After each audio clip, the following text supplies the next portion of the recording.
Well, hello, everybody. Welcome back to the Slow Flower Show. I'm Deborah Prinzing, and today I'm so excited to introduce Lexi Richards of Twiggage Bloom. Hi, Lexi. Hi. We're so close together. We're only about 3 hours away by car with one international border between us. A passport required, yeah. Passport required, absolutely. I'm so glad that we can record this. We were just reminiscing before we started recording about having breakfast together at the Slow Flower Summit just last month in Banff, and we kind of sketched out what we wanted to talk about. And I told you that I remember when Twiggage Bloom had first joined Slow Flowers, we did a call for submissions for wreaths for a story in Slow Flowers Journal, and you had a really cool wreath that had like a leather strapping. It kind of made me think of equestrian vibe, which I don't know if that is associated with the word twiggage or not, but it really made me think of that. And then you came to the summit last year in Bellevue, Washington, and then this year, of course, we were in your country in Banff. So, and you just said to me that, oh no, you've known me for much longer, so. Oh, well, that's how it goes. Virtual and then in person. Yep. That's great. When does Slow Flowers kind of get on your radar? Because you've sort of been doing this work long before we got together.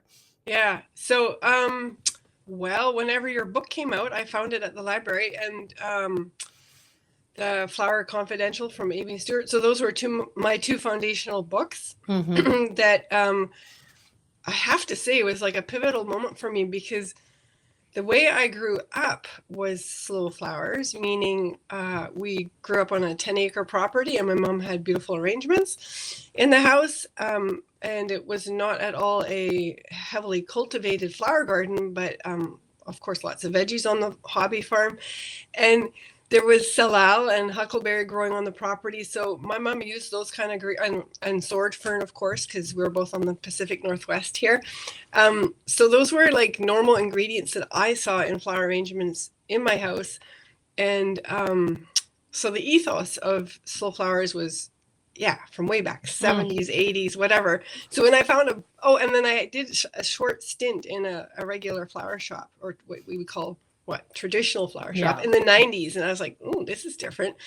And I was very excited then to find your books at the library. This is like almost pre-internet, or just the start of the Slow internet. Flowers, the book came out into like 2013, so it was a while ago. It was pre-Instagram for sure. Right. Yeah.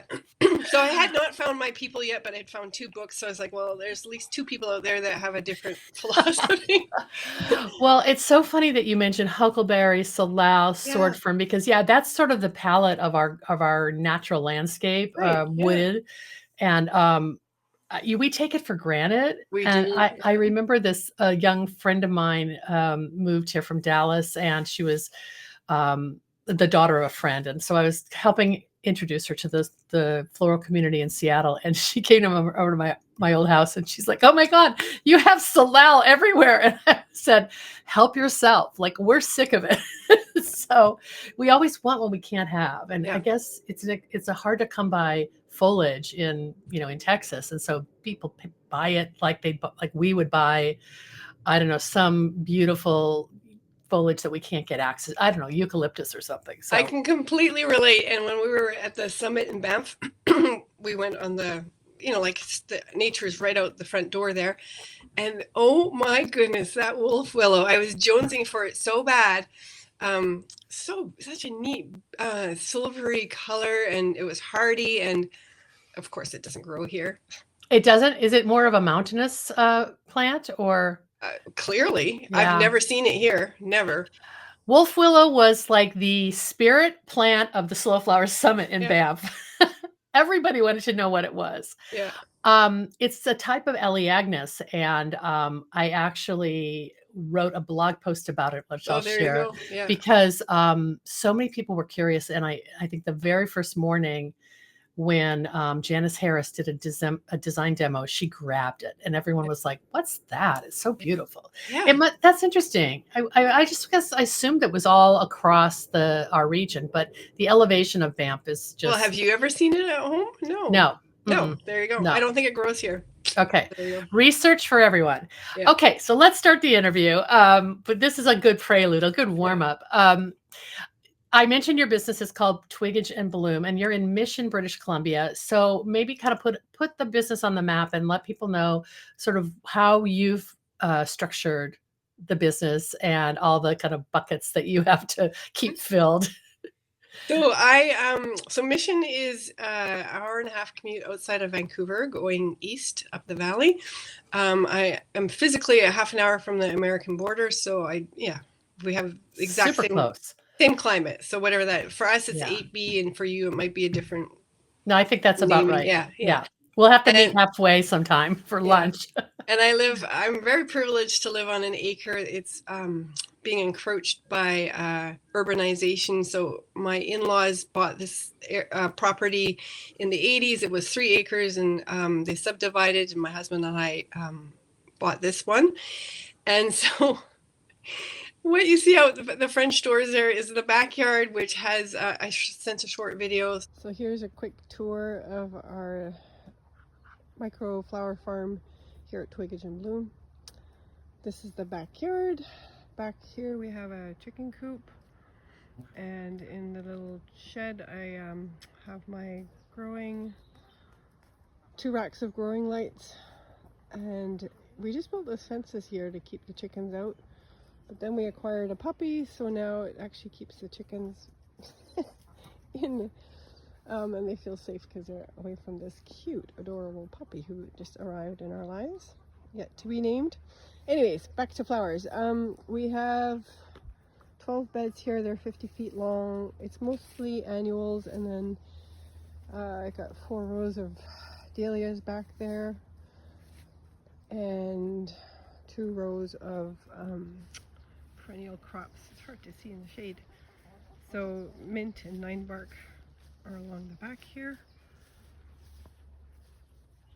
So those are perennial crops, and then bordering the front of the fence, we just started putting in some rose bushes and also seeding annuals. So here's our fire pit, and then the back here is a frame that I do practice work on. That's the property line, and it's actually, the frame is inverted, or not inverted, but put vertically trampoline frame. So that was free. Back there is our compost berm, and making it smell all sweet and lovely is a row of sweet peas here. There's the sweet peas. And then in this smaller cutting garden, which is also fenced in, we have a mix of annuals and perennials. Trying to convert it more to perennial crops. I put everything under drip tape and landscape fabric, and anything that's perennialized I use wood chips. So that's that. And then this is the old well. We took down the pump house, so this is a work in progress there. And then this is our sizable lawn, and this is the back of the house. This is the covered deck where I conduct my workshops, the on-farm workshops, and I can fit about 20 people comfortably. And then the front half acre of the property is forested with not much growing except a few spring perennials. That's it. Thanks for joining. I took the Floret course in 2018, and I fantasized about being a flower farmer, and quickly realized that what I have is called actually a cutting garden, but I like to call it a micro flower farm. And yes, I'm one of those wives that cuts up more lawn every year. But because my in-laws are British, they love oak trees, and so there's a group of oak trees in the front property where I can't grow much underneath, and it's a lot of shade, but we're surrounded by a lot of trees. So there's only a few prime spots that have like the full sun classification. Most of it is part shade, and then under the oak trees it's impossible except for some springtime perennials, and then I just ignore it because it's really hard for me to grow under oak trees. I don't know about other people. There's a lot of stuff that doesn't want to grow under them. Anyways, I think the competition for root resources and Yeah. So water. then I quickly realized that really my strength is that I'm an artist and I'm a designer and I really enjoy that. And there's opportunity in that.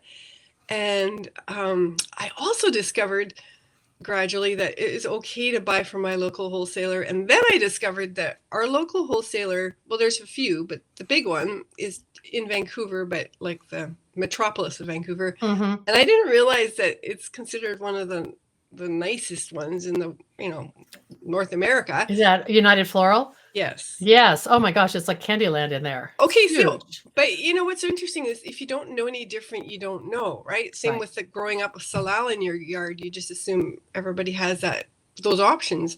So I'm very spoiled that way. So I can order from there, and then I even have a small home-based wholesaler who's only 40 minutes from me out in the valley. And then, of course, we are networking with our fellow. There's a lot of budding flower farmers that you can buy buckets from, so that's great too. So I've really softened on being 100% locally grown from my yard, and my selection process is the classic where it's from my yard first, and then from the local wholesalers or farms second, and then if I really, really, really have to import, which is pretty much never, because I can always find something that matches the color or the need to fill the brief. And then I discovered oh my goodness, there's so many fun briefs to do. So presently, I just completed a corporate project. Who knew that? So it was for an advertising agency that was doing a brand launch event for Volvo Canada. And so they were like flower bombing the display vehicles, but they hired me to do workshops. Imagine this, 3 days of workshops, 250 participants, like back-to-back workshops. Oh my gosh. Basic hand-tied bouquets. And it was awesome. It was a one transaction, like one human that I had to negotiate and communicate with, and they were super professional. And I was like, I want more of that. It was none of this brides, discussing the nuance of the shade of blush. It was so easy to fulfill that order, and it was so rewarding. Oh, that's so great. Yeah, we talked about that your corporate event and sort of custom commissions are kind of taking off, and that's giving you a glimmer of what your future emphasis can be. And right. And for those people listening that do share this ethos, I of course had to ask because the advertising agency isn't here, it's way back east. So I asked her, like, how did you find me? And she said, well, I was looking for the word sustainable. So wow. Note to self, folks, like, make sure you use your hashtags correctly and your keywords if that's what you want to promote, right? Right. I'm going to pop your website up so people can see what you're talking about. But I think that is just very evident front and center, because right under your tag, right under your logo, Twiggage Bloom, it says sustainable floral design. Yeah. So that's exciting that was sort of geographically, she needed someone in the greater Vancouver area. Right. Yeah. And then you popped up. Yeah. And she did hire a lot of Vancouver-based designers who did the flower bombing of the display vehicles. And it was fantastic. It was a really nice display of flowers. And then there were other workshop hosts. There was flower crowns, and there was those seed balls. But you had the hand-tied bouquet component. Yeah, it was great. It was fun. Well, it's interesting how you have your homepage organized by corporate and events, weddings, and workshops. So basically, two of these things check the boxes for the Volvo people, right? Yeah. So that was good. In terms of weddings, I actually don't attract very many. I don't know if that's a good thing or a bad thing, but I also don't have to decline very many because I'd like to think that the algorithms are doing their work, and then my website is pre-screening a lot of people because it's very explicit with the minimum spend for the a la carte and the full service. Right. And you're probably either getting people who probably the best wedding clients are word of mouth, people who saw your work at a wedding or know somebody who's already hired you. I mean, then that sort of simplifies things. Yeah. The workshops are so interesting, and you pointed out in the video that you have a space at Twiggage and Bloom that you can accommodate up to 20 people. Do you tend to plan your workshops and announce them? Like I see right here, you have upcoming. Oh, nothing's on the calendar yet, but normally you'd have something here, and then you have these custom workshops, which probably are a lot of fun because I see you're kind of collecting their information, finding out what people want, and then well, yeah, it's the whole newsletter funnel. But to be honest, I haven't had much success through that. In terms of, I think I've exhausted the friends and family, like for people that want to come and pick in the garden. But again, I perceive this in my mind as like the category of corporate. So I've approached local pubs, and they do the ticket sales and so on, and those have been awesome and very successful. Wow. So how does that work? Like you'll come and bring the workshop to them? Yeah. And they do. Sometimes they include a drink in the ticket price. Sometimes not, and it's up to waitresses to upsell the clients. I just show up with my stuff, do the thing, help sweep up afterwards, and leave. And it's one transaction, and I love that. Mm-hmm. And then in terms of like coming up in September, so I did some of those pictures of the pick and play was here's another tip to people that are starting up. You have to be very generous in the beginning. So I took a 1-year program of self-employment, and it was through a EI benefits program. I don't know what you guys call it. It's like a government program. Yeah. And so then that local small business support nonprofit, I invited them and their board members and whoever they thought was like important in the community to come, and very important, a professional photographer. So that was all. So I, created the workshop, and I got those lovely professional pictures. They were all dressed professionally or like presentable, like the women that came out. And then I asked them each for a Google review. So that was really good. And it was totally worth my costs of, and we all know what it's like to have a flower field like blowing out. You may as well have people come and take pretty pictures. Well, you said to be generous. Like you didn't earn any revenue from this, right? Not the first one, and not those pictures, but those pictures show that. So then now I'm attracting organizations that want to do a staff wellness, half-day retreat or whatever. Well, not even half-day, but immersion. Yeah. So, and they don't blink at the price when you, And I also, this is another important thing, because I did crunch the numbers. I include a venue fee. I know it's my home, and I know it's my backyard, and it actually does cost a lot of time and energy to get it pretty for company. So I kind of put the venue costs at the same as what I would have to rent a local hall or meeting space. Sure. So is it around $500, that sort of thing? Or? Yeah. And the other pricing structure that works for me is that I have a flat fee for up to 10 people. So if somebody wants a one-on-one, it's the same as if they were paying for 10. And then there's a smaller additional rate per additional person after that base price is covered. Because, I was crunching the numbers, and you get bit in the butt by having 3 people show up, and you've invested in all these refreshments and your time and getting the place all clean and ready, and it's not worth it. And the stress, right? Wow. So these training that you've had, like economic development training and all, it really is paying off, because when we had breakfast together at the summit, you said something to me that blew my mind that I hadn't heard anybody really identify as a practice. You had done an event. I can't remember which one it was. Maybe you can remember when I trigger your memory, but you said, I did an enterprise budget to see if this was economically worth me continuing to do it. Do you remember that? Yeah, totally. So it's fun to be naive in this industry and try things out. I've done it. In other words, say yes to everything once. Yes, and then like a lot of the lovely pictures that you see on my website are actually styled photo shoots. They're not real weddings, but they look great, and it was worth my while. And like this, I did a salad shoot in February, and now the young lady's the photographer's getting married in September, and she's hiring me. So you never know. And I don't even think she was engaged yet back then. So who knows? You planted the seed.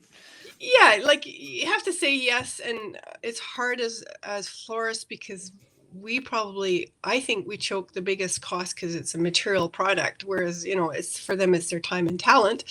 But I have said yes to a lot of things. And so what you're talking about in terms of the enterprise budget was, so last summer on a whim, I applied to Floridaville in Vancouver, and it was very short. It was less than 3 weeks out. And I just wanted to help because I wanted to see what it was like. Yeah. And for people may know that we've had the women who started Floridaville on Tina and Karen. They've been on the podcast in the past. So it's a phenomenon. It's like a public art installation with flowers. Right. Yes. Yeah. And they're if they ever come to your hometown, by all means, go ahead and do it. Book a lot of time to get ready for it. And they're very organized and have tons of information on what works and what doesn't work. So I wanted to help out, and they said, well, actually, we're looking for one more florist. This is your assignment. With 3 weeks notice? This is your assignment if you choose to accept it. And of course I did. So, but what I did also do was I had already been curious, so I had done a little bit of, and you have your event with the American Flowers Week. Yeah. But so that is just put the flowers on a dress, create a garment, and photograph it. Floridaville has a little bit bigger challenge because how many days does that have to look fresh? My particular event was 10 days in the shade outdoors, but and luckily it was June and it was a wet June, so that was good. Yeah. But it's similar, right? And so there's lots of tips from both resources. And so I thought, okay, why not? So I did do an enterprise budget for that. And on the day of the build, I had 2 more individuals full-time, like a full 8-hour shift. And then a third lady who was there for half a day. She did the lovely, the garland that took forever. If you ever very labor intensive. She is the best assistant I've ever had because she's a retired dental hygienist and she just wants to play, and she's like, she can anticipate your next move, and she's very detail oriented. She was awesome. But anyway, so I did an enterprise budget and I calculated that. So for those of you who don't know, you do get a stipend, a budget for the flowers, but your time isn't compensated. So I thought, well, why not? Like, let's see what this actually took. And being the first time, it was probably a bit more hours than necessary, but it was 90 labor hours. Wow. So like the upper part was all dried material. So that was all done in advance at home. And then sourcing all ingredients. My particular display had a lot of fresh plants, so I had to go to 4 different nurseries to find them. And then, of course, to the wholesalers and all the conditioning. And then the day of the build was, of course, the biggest labor.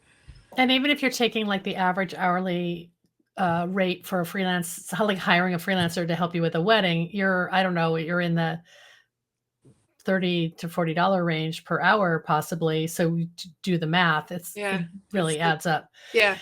So that taught you, okay, here, yes, my flower costs were covered, but my labor was not. But you do have the pluses are you've got this project that was photographed. You were out in the community. Yeah, and I won an award. Well, there you go. All right, that's I didn't cool. even know that it had awards in it. It was the most creative award, so that was really cool.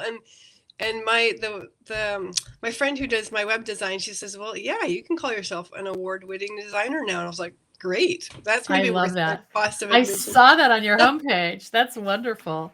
Yeah. Well, yeah, I think it's just really all these things. There's no one size fits all. So even like coming up with simplifications or policies about a venue fee and the flat fee for up to 10 people, like all those things kind of help put in some protections for you so you don't feel resentful of the project. So good advice.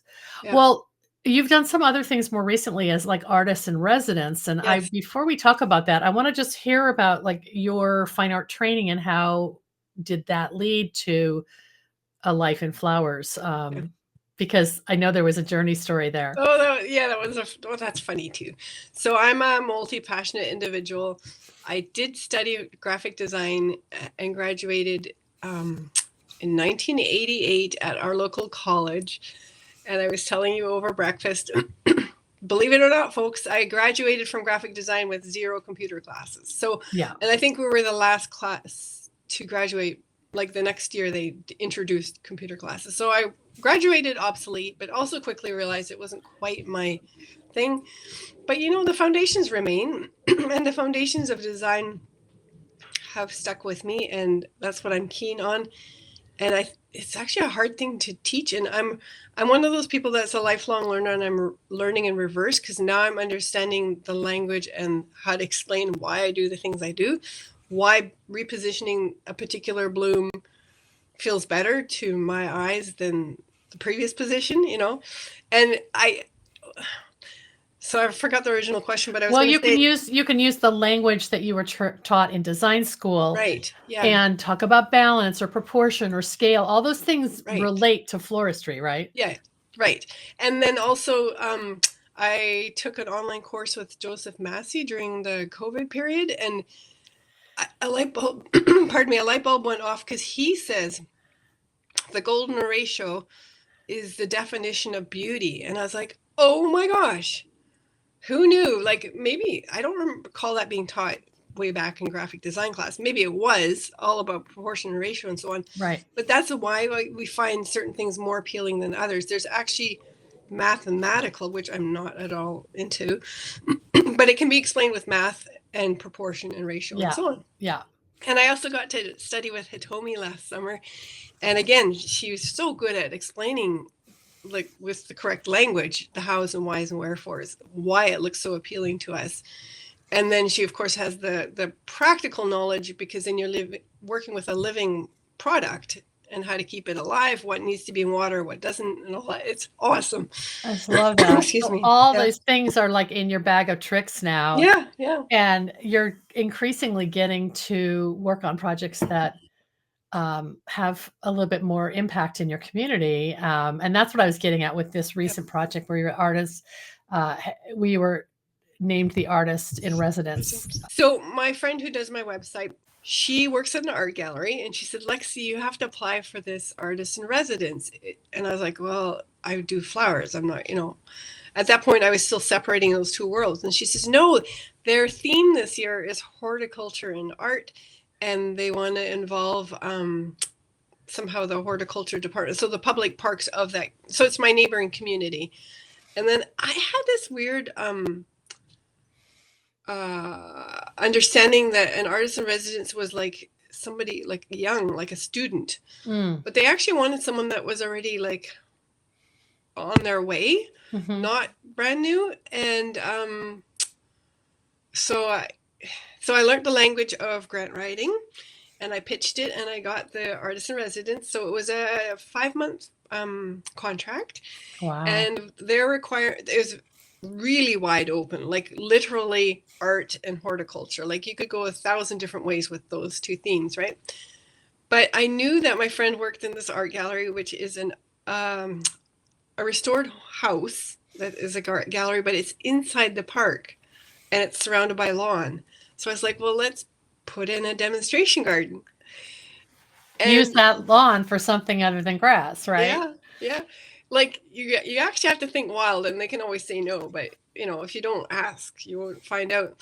So their requirements were 12 community engagement sessions, which I interpret as being workshops, but it could have been something else. It could have been me doing a demonstration, I guess, right. or I don't know. It could have been like one project that was ongoing with the artist on site X number of times for 12 days or whatever. Yeah, whatever. But I like when the word community engagement makes me think they really wanted to get people in, truly experiencing horticulture and art, and that's what you've created. Yeah. So I mean, we never did count the participants that walk by and smell the flowers, because that would be hard to capture.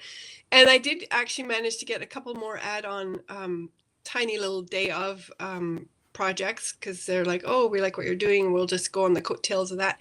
So all said and done, it was just shy of 1,000 participants, and so they were really happy with their numbers and participants. And again, I only had to communicate with one person I didn't have to do any kind of ticket sales or anything like that. It was Right. free to the public, but they did have like, you could book your spot online and so on. But we had a lot of walk-through traffic as well. And then so each week I would just create what's the flow of the season. So the first few were planting bees. They were not really artsy at all, but I always included a coloring sheet that I created that had information on it. And then we planted sunflowers into a little paper pot. And then it started getting fun with bouquet workshops and flower crowns and pressed flowers. And then the flower mandalas. Anyone that has a lot of dahlias to deadhead, this is an awesome summer project because it's very visual, right? And it's cost you nothing because you have to deadhead anyways. Oh, I love it.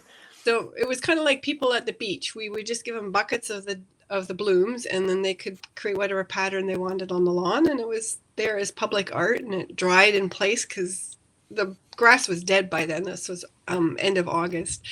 And so, yeah, it was fun. It was really fun to be able to, it was challenging in some ways because I knew that coming in the door, we might have a 3-year-old or we might have an 80-year-old. And so I had to make it accessible and simple and complex at the same time. Mm-hmm. And I think I did well. Yeah. Like even things like the paper sleeves for the hand-tied bouquets, which were very simple. The kids could decorate the sleeves first, right? Right. You have to keep them busy somehow. Right. So that was the artist-in-residence, and it was awesome because the demonstration garden, the parks department did all the work. I just had to like figure out where on the. It was quite funny. He sent me my supervisor sent me an aerial photograph of the property, and then I had to figure out how to. I'm not a landscape architect, so I had to figure out how to superimpose like 8 squares of what I thought would be a decent sized set of beds, and of course the parks department knew exactly what they were doing. What struck me as when you said you have to think big, you have to, for a public facing project, you do have to get out of the individual, scale of something that would be in a home. It had to be visible from a distance. It had to have an impact, and you had this broad, vast, empty lawn you had to fill. So you kind of took that into account when you were designing both the display garden and the art installation. Yeah, that one's a fun one because there's just some basic rules. And again, it goes back to the concept of beauty. So if you use geometry, then whatever the color of the blooms, as long as it's in a repeating pattern, it will look striking on the big scale. Yeah, it was fun. Great. So what do you have cooking coming up? Because unfortunately, you probably can't get that artist-in-residence gig every year. Yeah, no, they change the theme every year. But it did really improve my workshop. Well, I think I was pretty good at organizing workshops already, but it really expanded the themes and so on. And so what do I have next? Well, I always dry whatever I do. I can't use fresh. And here's another fun tip is that I don't do Valentine's Day because it doesn't work with my business model, but I do galentines at the local pub. And we do dried flower wreaths like as a workshop. And love it. It's awesome because it's just a win-win-win situation, right? So that's always, and then I can also use some of that dried product for the Christmas wreaths. Those are always popular workshops. But coming up, I have a few more weddings. And then, so there's one more thing that the city last year had contracted me to do, and it's a new holiday. It just started last year. It's at the end of September 30th. It's called the National Day of Truth and Reconciliation. So So, of course, they're a little bit deer in the headlights because they're like, well, we're supposed to do something civic, but we don't even know because this is a new kind of thing. But what they had decided to do at that city, at their civic plaza, there's the city hall, the fire hall, the library, I think a museum or art gallery, and what else? Theater. So there's quite a few things there. So they did like a multi-event full day thing. And then they had contracted me to do a flower wall, or that's what my proposal was. And I think I sent a picture about that. Yes, I think you're right. Yeah. Yeah. A fresh flower wall. Yeah, fresh flower wall. And so, you always have to work with, my philosophy is you got to work with what's available and use your resources, right? So again, I knew that it would be all ages, and I knew it. People want in an event like a national holiday like that, there are high emotions and deep thoughts, and people want to do something. So I thought, well, a tribute wall will be a neat way that people can contribute and have, a moment and feel like they've participated in some way. Sure. And of course, again, you have to make it accessible. And as luck would have it, the art gallery or some resources, somebody had the mesh grid already, and all we needed was the weights on the bottom to stabilize it. And we framed it with cedar boughs and then put in a few blooms, but basically it was orange dahlias and sunflowers, so that by the end of the day it was full of blooms, and people could take a selfie there or have a chat with me or whatever. And yeah, it was that kind of participatory but low risk, right? They just right, but visually engaging. So even if someone was just passing by and didn't even know that this National Day of Reconciliation was happening, they would wander over and ask what was going on and have a chance to learn. Wow. Yeah. I was really happy with the results. And of course, those two kinds of blooms, we just free stemmed them into the grid, and they were out of water. And it was kind of weird because when the event's done, it was like tear down, it was done. So I knew that they would hold up enough for those 4 or 5 hours that they needed to. Yeah. But is that still being an artist and a florist? I guess so. It's very different work, and you really have to know your bag of tricks of what will work, won't.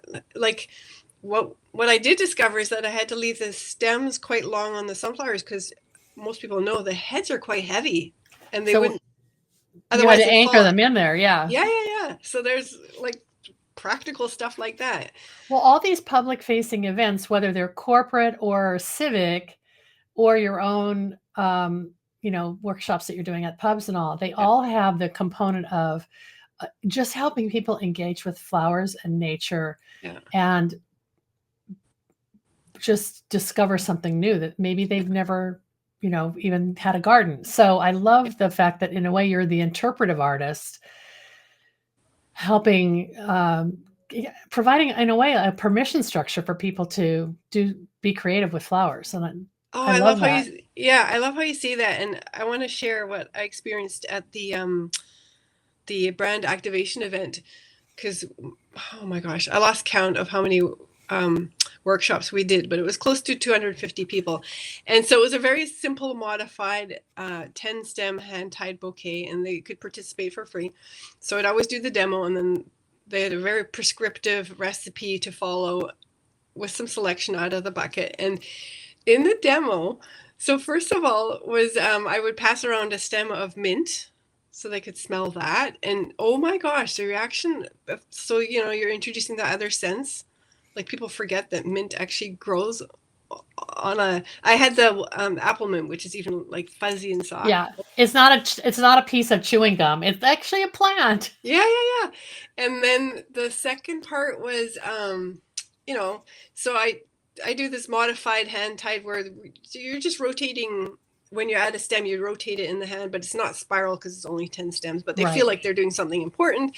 And then once we sleeve it, they're like, oh, wow, because it looks so professional or so complete, right? But it's because I have a very prescriptive recipe of the texture of the green ingredients, regardless of the color. And then but the funniest part that fascinated me, and every time I would get this like group, like, wow, was I would demonstrate how to put the elastic on the stems by sliding it on one strong stem and then wrapping it and then tacking it on the bottom. Which it's also a classic farmer's market binding technique. I mean, every farmer's bunch is tied that way, right? Yeah. So they went away with like, okay, I can arrange flowers, and I know that mint is a real plant, and I know this great little hack of this elastic. And of course, we give them tips of like how to arrange flowers at home and why it's important to trim the stems and so on. And the other funny visceral thing was I'd always demonstrate to them that, if you're not prepared to drink the water that the flowers are in, then your flowers aren't interested in drinking it either. And that really sticks with them. So it's really fun to just bring this very rudimentary experiences to the general public, which, Right. we all take for granted as florists. Yeah. But yeah, it's really Wow. neat to see. Very, very simple things are most thrilling for them. And Yeah. then are you doing everyday floral deliveries from Nah, your website? Or are you pretty much focused no, on it's education? not on the website. I sometimes get random requests, and if I have flowers, I will. And I often do actually just pass them on to. There's a few other little home-based studios here that are trying to have a go at it, so I'll refer them. So we had just had a graduation season last month, and I had 0. Like, I passed them all on, and then same with Mother's Day. I don't do Mother's Day. Yeah. I tried it all at some point and quickly realized what works and what doesn't work. So I don't advertise that. The weddings, yes, but like I said, not very many that I have. And I got to freelance last year on quite a few, like half a dozen at least, weddings in Vancouver with a beautiful designer who only does like the big, beautiful stuff. And it's a different beast. It's a completely different beast. The logistics of getting to the venue, whether it's the elevators or finding parking or the really tight time that they give you, like, Yes, the turnaround time. Yeah. It's nice to do that as a freelancer though, because you're not it's not on you. The buck doesn't stop with you. You're just there to make their life, the head designer's life, feel less stressful. So it's in a way that's just continuing your education, because there's something to borrow probably from all of those. I learned so much. And Paulina is amazing. She does beautiful work, and she's got a beautiful eye for colors and textures and combination. And she's comfortable buying direct from the auction, which freaks me out. Well, thinking on your feet. I mean, obviously you do that all the time. You do that with these corporate assignments, with these public events where the theme sort of feels like people like you, they like what you do, but they don't know how to give you instruction. They're relying on you to say, here's my vision, and if you like it, we can execute it. Right. Because some of these like ad agencies, they don't even know what to ask you for. Oh gosh, no. Yeah. They just want some kind of public engagement. Yeah. How many on micro farm project, or I guess, dates do you have on the calendar for this year? Are you're doing some of the workshops at Twiggage Bloom, right? Yeah. So I was just thinking I have to wrap my head around that, because really it's August, September, and then maybe our Thanksgiving is much earlier. It's middle of October. Right. And just before the last frost. So I like to do, like the pumpkin center pieces. People seem to like that. It's not personally my taste, but it's very popular. So I haven't actually posted the dates yet, and I'm wrapping my head on how to create a sense of, what's the word I'm looking for? Of scarcity, because I don't want to spread myself so thin and only have 3 people show up one day and 2 people that are like, it's still the same effort for me, right?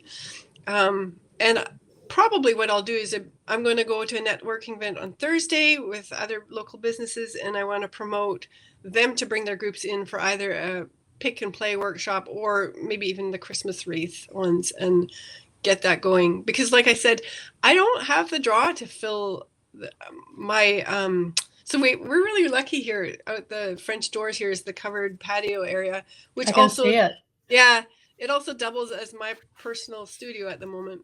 And then we usually put the air conditioning unit on in one of in the shed to keep the flowers cool if I have to buy in and stage the flowers. But yeah, I don't even have a cooler. I don't even have a proper studio.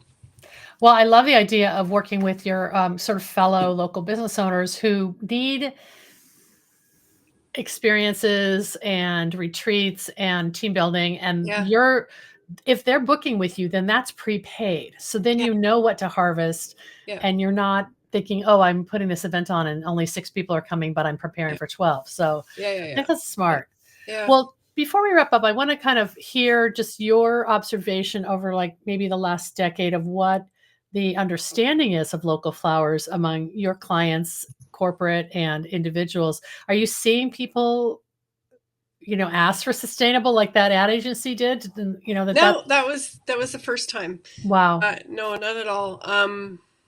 It's still a huge amount of education, and I think my web designer's done a great job putting that into the website. And I'm not the greatest with Instagram, but I'm learning to be better and constantly repeat that message. Heck, I was even explaining it to my daughter's friend the other day, because everyone understands the fast food, slow food concept, right? Right. And then the slow flowers, it still is a bit of a stretch to think about. Well, of course we can get roses, can't we? Yeah. I know, it's like a constant re-education of things that we just take for granted that everyone should understand. Yeah, and it's really hard for me because I'm in my 50s, and like I said, I grew up with that slow flower living. So that was I don't recall there ever being bought flowers in my house growing up. Mm-hmm. And also, even when I lived on my own or got married here, like at the very beginning, I said to my husband, "Don't you dare buy me imported flowers." So he already knows. Yeah. So, but he's been trained. Yeah. I'm always surprised when I meet the public and how little they know. And they're you can see like that moment of like enlightenment, of recognition, like, oh yeah, I guess maybe there's snow outside, so where is that coming from? Right. I mean, and we're also really spoiled because we do have a lot of great growers here in the valley, right? So I can access year-round from the local wholesaler flowers, not really from my own garden, but yeah. No, well, even the British Columbia greenhouse industry is pumping out tulips year-round, so you can do that. Wow. Yeah. So I personally don't have any covered space. It doesn't make financial sense. I would love it. Like, what woman doesn't want to have a little greenhouse in her backyard, right? But it doesn't make sense. That'll be another grant you can write. I know. Yeah. Well, anything else you want to touch on, Lexi, that I didn't ask you? This has been such a fun conversation. I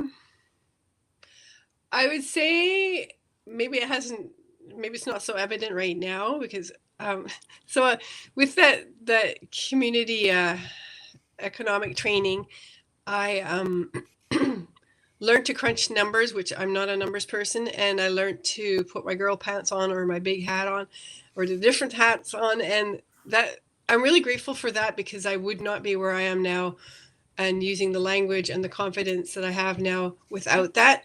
So the imposter syndrome is real, and you're going to battle against it continuously. And the good advice, and I know you've interviewed some people, when they say like price correctly, price like you want to be paid, like it's finally happening for me now. That's and wonderful. I know that means that I'm declining a lot of people, and that used to hurt my feelings, but it doesn't anymore. So the message behind that is, like, know your worth. Yeah. And so, for example, the enterprise budget, at the end of that event, when I crunched the numbers, I was like, okay, Lexi, you can make this kind of artwork again, but you need to value your time. You're not doing this one again. Yeah. And then come again this spring. I was like, oh, that was really fun. I should sign up again. That was really good. And I was like, no. I promised myself I'm not going to do that event unless somebody compensates me because right. Or there has to be some sort of an additional value for me. Yeah. Right. And I think when you're starting up, because you're also doing a lot of things for free and you maybe overlook your own time. And of course, like I still have a side employment on the side. I haven't even mentioned this, but I pull other people's weeds so that I can afford to do this. So I do landscape maintenance. I get paid really well. They have huge properties, so it's like ongoing all summer long, but it's physically hard.